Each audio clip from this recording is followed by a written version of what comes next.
و صدای اوشک دوبار بلند می شود. رقابت دستای خوجند و وقت اکنون رسما آغاز گردید.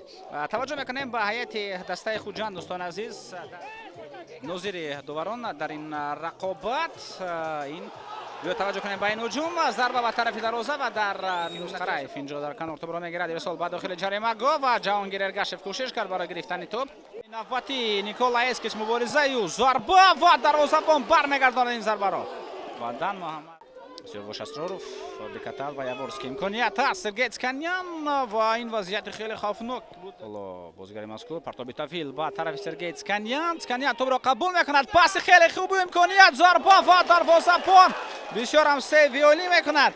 مبارزه او یک نفر رو میگذارد پرتاب داخل جریمه گاه فرصت خوبی ضربه زنی امپونسا او باز میدان حسین نورماتوف ضربه میزند خوب پیتر گیگیچ بازی میکند نزدیک به جریمه گاه میگردد واردیان میشود پیتر گیگیچ خیلی دیر کرد 11 و میلانویچ مربی دسته خوجند شهر خوجند است. امپونسا پرتاب او به داخل جریمه گاه در لحظه اخیرین خوجند و به حمله میروند. پیتر گیگیچ حمله یاورسکی بر ضد مبارزه میبرد. پیتر گیگیچ خیلی خوب حرکت میکند ضربه و 2 نفر.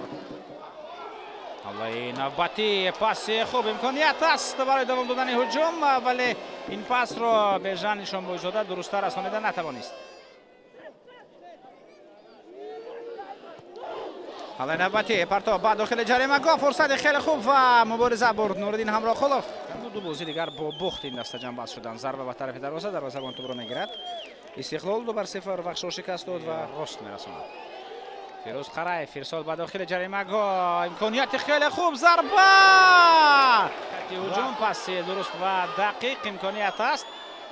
پرویز علیف پرتابی به داخل جریمه گاه ببرد جنباز پاسی به نوردین همراخلوف نوردین تو را برمیگرداند ولی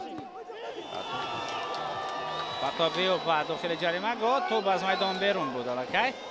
5 دقیقه که دوبار زم کرد به انجام رسیدن و نصرالله کبیرو صدای خود را بلند میگرداند. در این رقابت ما گل ها رو ندیدیم ولی